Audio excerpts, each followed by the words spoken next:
Oi, pessoal, professora Tati aqui, tudo bem? Então, vamos abordar um pouquinho sobre quimioterápicos. E para falar sobre medicamentos quimioterápicos, a primeira coisa que nós temos que entender e discutir é sobre o câncer, né? Então, o câncer ou neoplasia, ele é um nome genérico para um conjunto de mais de 200 doenças que já foram catalogadas, que se caracterizam pelo crescimento e multiplicação anormal de células.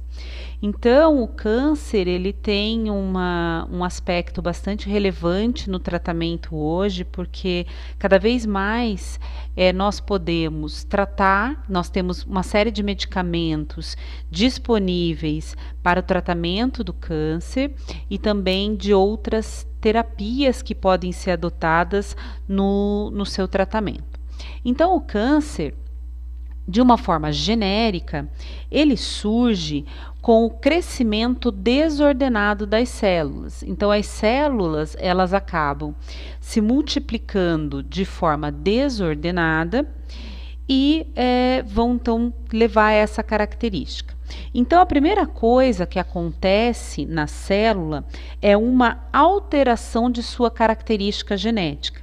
Isso, então, uma alteração do seu DNA. Então, isso pode acontecer ou pela formação de genes que promovam a divisão de células de forma desordenada, chamadas de oncogene, ou através de genes, né, da perda da função de genes que a gente chama genes supressores de tumor. Então, essa alteração, ela é denominada carcinogênese. Então, a carcinogênese é quando uma célula normal, que tinha uma característica normal, ela assume características de uma célula cancerosa, uma característica anormal. Isso pode acontecer durante, por exemplo, a multiplicação celular, às vezes até sem uma causa, né, definida.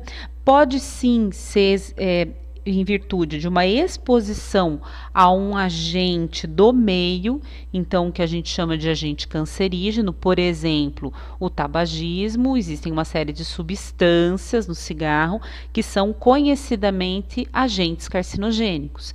Então, essa carcinogênese celular, ela pode ser originada destas substâncias carcinogênicas. Ou ainda ela pode ser herdada, ela pode ser passada, né, de pais para filhos.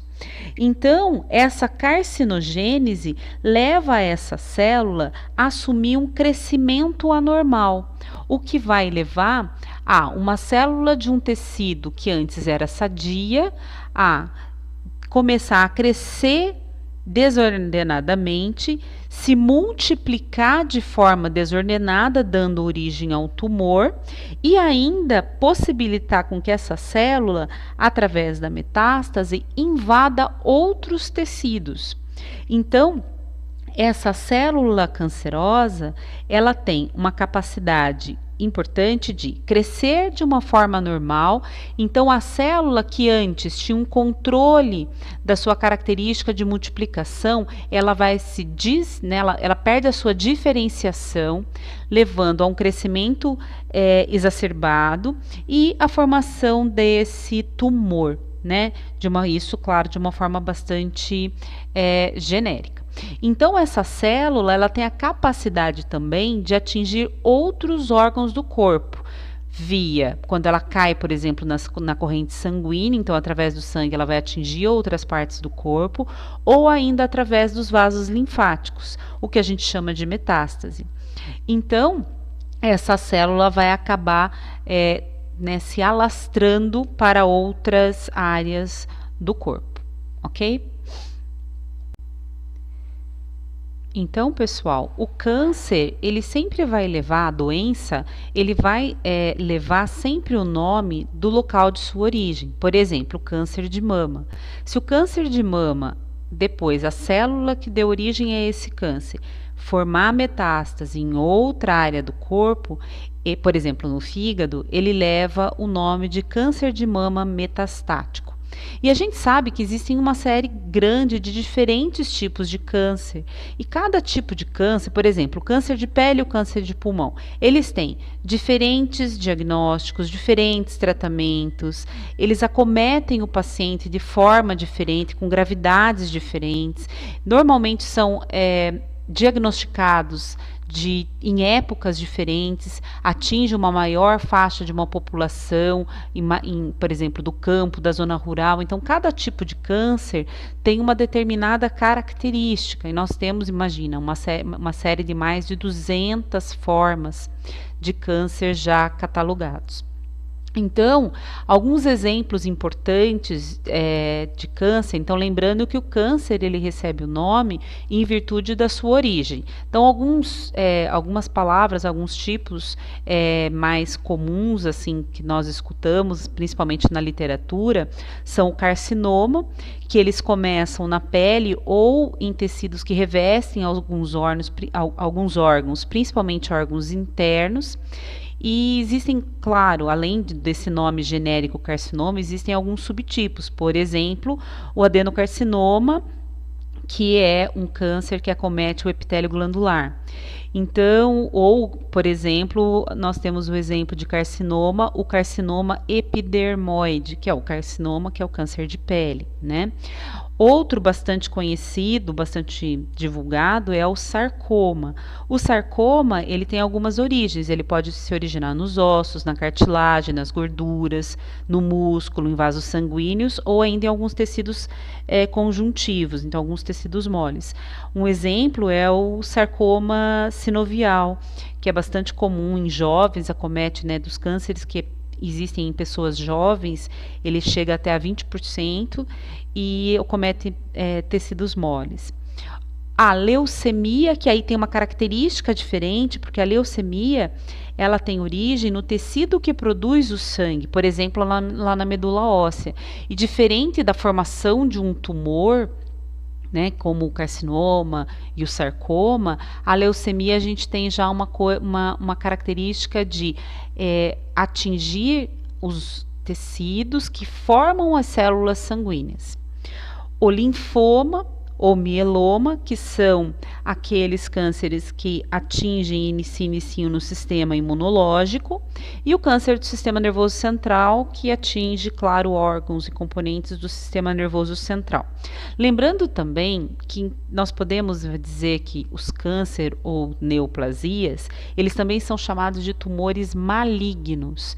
Malignos por quê? Porque além dessa característica de formação de tumor, de acometimento do órgão, eles também têm essa capacidade metastática de atingir outros órgãos.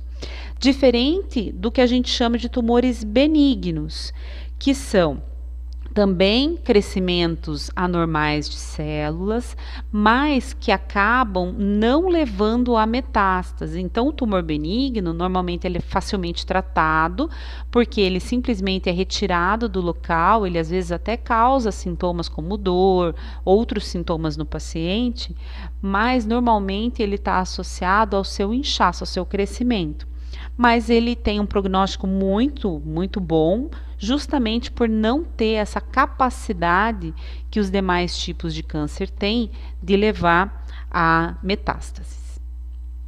Então, uma coisa bastante importante para a gente falar em relação ao câncer são a questão do diagnóstico, né? O diagnóstico sempre precoce é a melhor opção para o tratamento do câncer, né? Então, o diagnóstico antecipado é sempre a característica mais importante que a gente tem em relação ao próprio prognóstico desse paciente. Lembrando que pensem que estima-se que no Brasil, entre 2020, isso é uma estimativa do INCA, né? Entre 2020 e 2022, nós vamos ter mais 625 mil novos casos de câncer só no Brasil. Lembrando que os homens, a maior incidência de câncer para homens são a próstata, cólon e reto, depois pulmão e estômago. E para as mulheres, o câncer de mama, daí seguido de cólon e reto, depois o útero e também o pulmão. Então, todos esses tipos de câncer vão ter inúmeros tratamentos diferentes. Então, as terapias que são destinadas ao câncer, elas são diferenciadas, mas também podem ser associadas. Então, a terapia do câncer, nós podemos dividi-las em 3 grandes grupos. O primeiro, que está destacado na primeira imagem, que é a radioterapia. A radioterapia, ela consiste na eliminação daquela célula ou daquele conjunto de células tumorais pelo uso da radiação. Uma radiação penetrante, e aí sempre há uma dúvida, né? Nossa, mas eu vou usar radiação, a própria radiação causa um efeito deletério do DNA, ela poderia, inclusive, é uma das formas de originar o câncer, mas os equipamentos de radioterapia, eles são bastante precisos, então, eles são totalmente computadorizados e eles acabam levando a radiação a um local muito específico, é lógico, os tecidos no entorno acabam tendo uma incidência daquela radiação, mas ela é uma terapia bastante específica. Por outro lado, do outro lado, nós temos a cirurgia, que é a retirada do tumor. Então, ela também vai ser indicada dependendo dos casos, né? Então, o oncologista juntamente com todos os diagnósticos e todos os testes e análises possíveis, vai avaliar se é ou não possível fazer a cirurgia naquele paciente. E a quimioterapia, que vai ser o nosso foco hoje. A quimioterapia, que é a utilização de medicamentos, então são chamados de medicamentos antineoplásicos ou anticancerígenos, os quimioterápicos, que vão ser utilizados nos pacientes. Normalmente, vamos dizer, no grande conjunto, a maioria desses produtos é administrada por via parenteral, endovenosa no paciente, mas também existem produtos de via oral. Então, esse medicamento, ele tem uma característica bastante importante, que é a sua ação sistêmica, ou seja, o medicamento quimioterápico, ele vai atuar no corpo todo do paciente.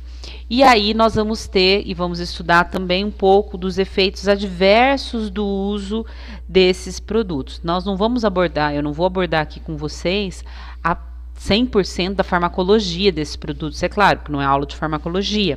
Nós estamos interessados também na parte de manipulação desses produtos. Mas nós vamos estudar um pouquinho das classes e depois a parte farmacológica, que vai tratar da farmacocinética, da farmacodinâmica, ou seja, de como esse medicamento atua, seu mecanismo de ação, seu modo de distribuição, seu modo de excreção, vocês vão estudar depois na farmacologia, tá bom? Então, os quimioterápicos, eles são um conjunto de medicamentos que apresentam, uma das principais características é a situação do efeito sistêmico. Então, esses medicamentos, independente da sua via de administração, eles vão apresentar efeito sistêmico no organismo. E daí é que vem os seus principais efeitos colaterais, né, pessoal? Porque, além de atingir aquela célula que está se multiplicando de forma desordenada, ele também vai atingir principalmente as células do corpo que também se multiplicam de uma quantidade maior. Por exemplo, as células que vão originar o cabelo, a unha, células gástricas. Então, o quimioterápico vai acabar levando também a um efeito no seu uso em virtude dessa característica. A Anvisa classifica os quimioterápicos, principalmente em relação ao registro que é feito desses produtos, com uma série de classes, né? Então, lembrando, todo medicamento, se é medicamento, ele precisa de um registro na Anvisa, que é aquele estudo que vai ser feito do medicamento, que vai garantir que ele pode ser comercializado. Então, a partir do momento que se registra um medicamento na Anvisa, esse medicamento ele fica autorizado a sua comercialização no território nacional. Então, para a classificação da Anvisa, a Anvisa chama o quimioterápico de antineoplásico, e aí ela estabelece uma série de classes diferentes de acordo com as suas características peculiares de uso. Então, por exemplo, os antineoplásicos, já se tem um antineoplásico citotóxico, um isótopo radioativo que seja antineoplásico, como um radiofármaco para o tratamento de câncer. Então ele vai entrar naquela classe isótopo radioativo antineoplásico. Se ele for um antibiótico antineoplásico, então cada classe de produtos, ela para a Anvisa segue as classes determinadas que são do registro. Então, muitas vezes, na própria farmacologia, a gente estuda diferentes classes, mas essas classes que eu coloco aqui para vocês são as classes que a Anvisa determina como classes de antineoplásicos em virtude do seu registro, tá? Mas, independente de um tipo ou outro, são todos aqueles medicamentos destinados ao tratamento de câncer.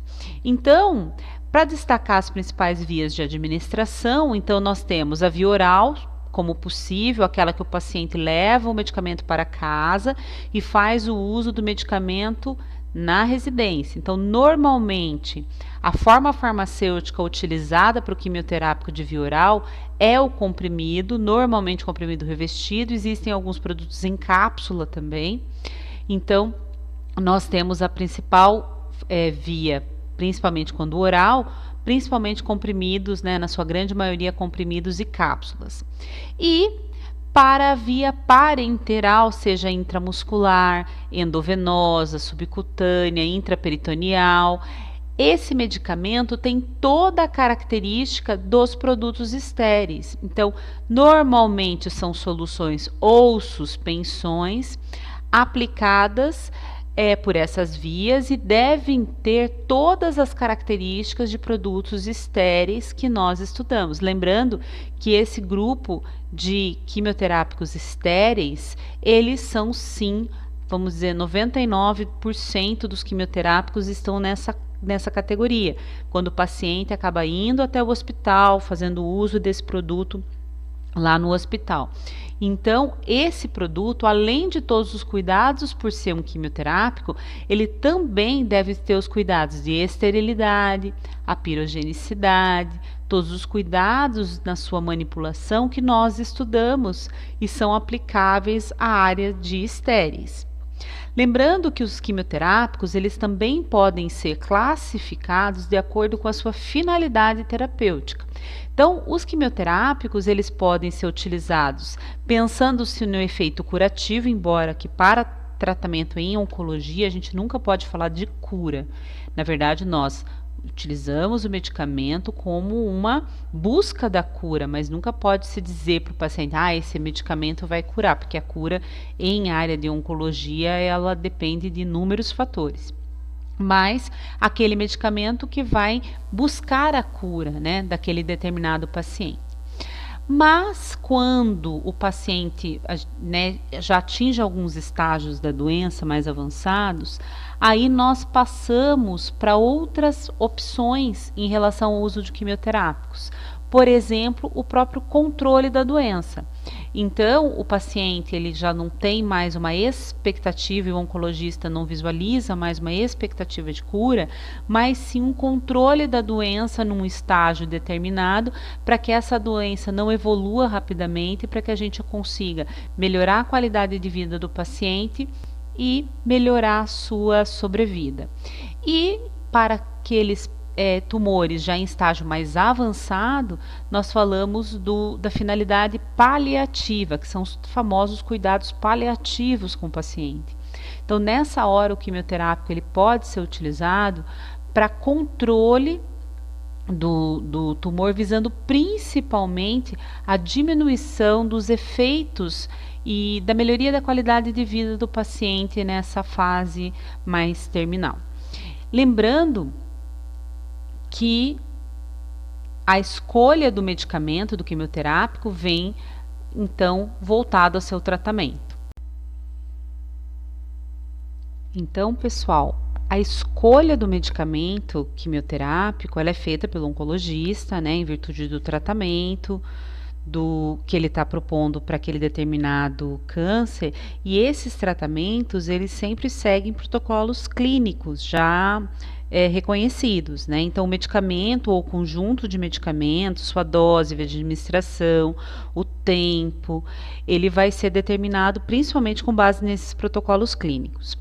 Então, a escolha do medicamento quimioterápico ele vai depender muito do tipo de câncer que se tem. Então, existem medicamentos mais adequados a determinados tipos de câncer, ao estágio da doença, se ela está num estágio inicial, então que a gente chama de estadiamento, ou ela está num estágio mais avançado.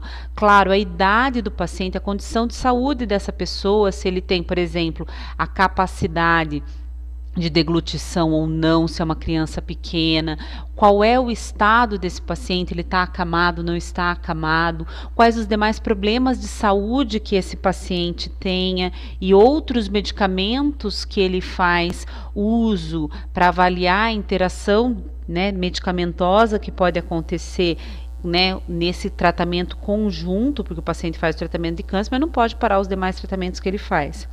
E a observação se ele já realizou tratamentos anteriores para câncer, quais foram os medicamentos que foram utilizados.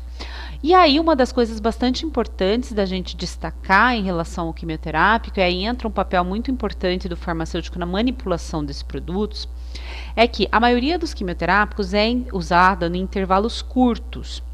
Então, a precisão da dose é bastante importante, primeiro, para a obtenção do resultado desejado daquele produto e para também a diminuição do efeito indesejado, né? Então, não adianta eu falar, então eu vou dar uma dose mais alta para esse paciente para ele ter um melhor resultado. Não, porque daí a gente tem todos os efeitos adversos, né? Os efeitos colaterais que podem vir do uso daquele produto.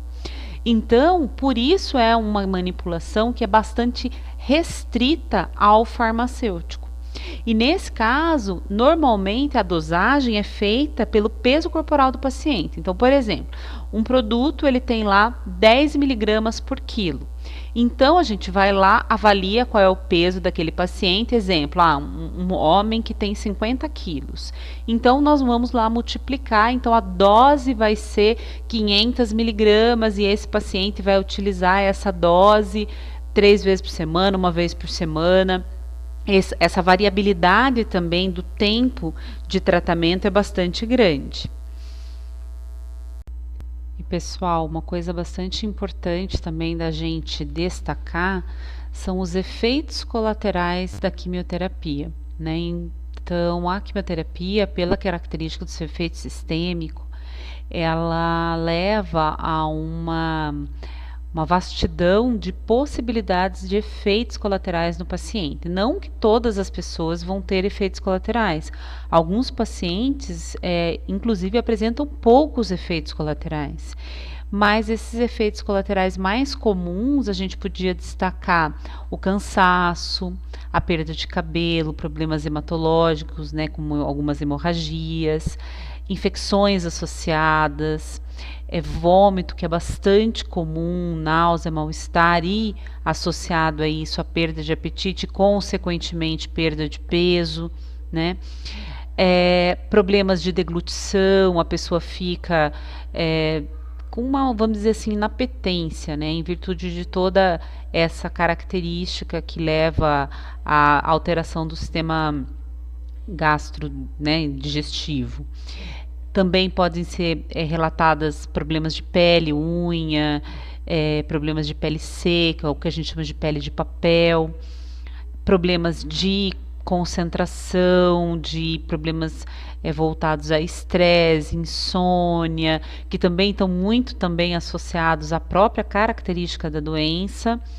Além disso, a gente pode destacar problemas de alteração de libido, problemas de alteração de humor, então aí pode ser um efeito do medicamento associado também à característica da própria doença, e também nós podemos ter como um efeito colateral da quimioterapia a infertilidade, por isso que pessoas mais jovens acabam guardando óvulos ou esperma se futuramente querem ter filhos em virtude dessa característica da quimioterapia poder levar à infertilidade também. E vamos dizer assim, o problema desses efeitos colaterais é a aceitação do tratamento pelo paciente.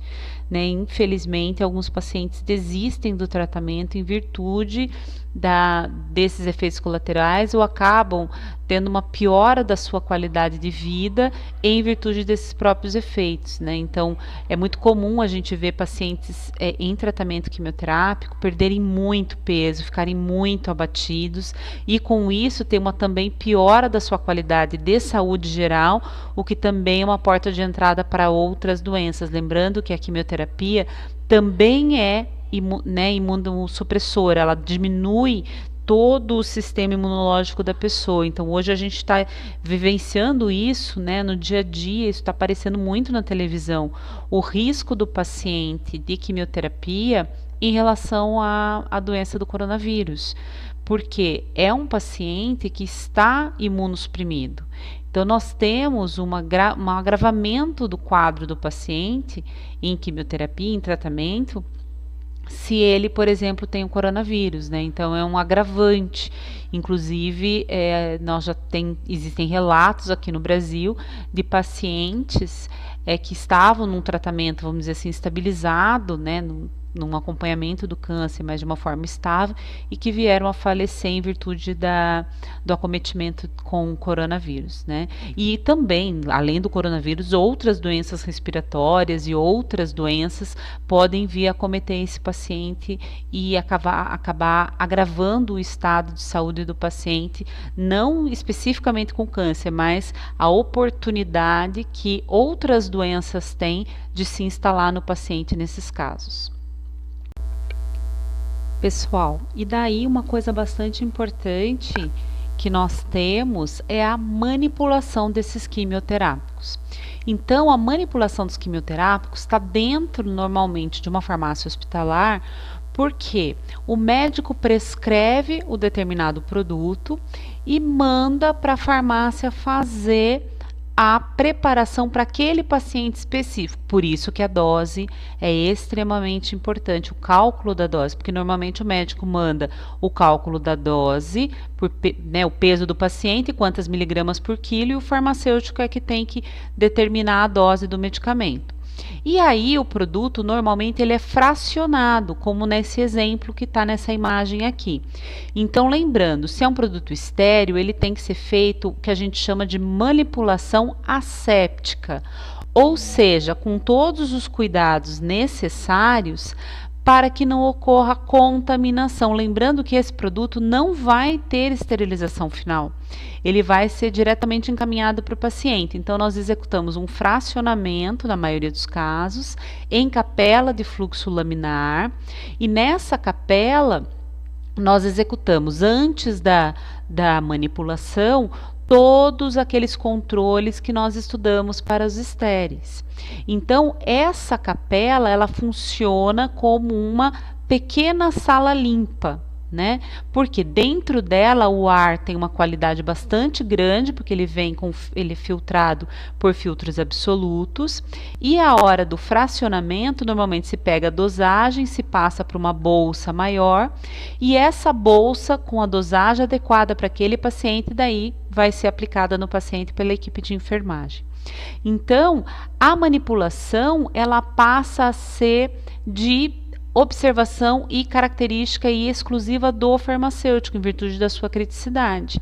Então, a equipe da farmácia é que fica responsável por esse fracionamento. Então, os hospitais que têm áreas de tratamento de quimioterapia, então, como por exemplo, o hospital de de Botucatu, o Hospital de Jaú, a própria Santa Casa aqui de Itapeva, eles têm áreas de manipulação específicas com todas essas criticidades para que sejam manipulados os quimioterápicos que vão ser administrados nos pacientes. Então, lembrando, a manipulação do quimioterápico, ela é feita numa pequena sala limpa, né?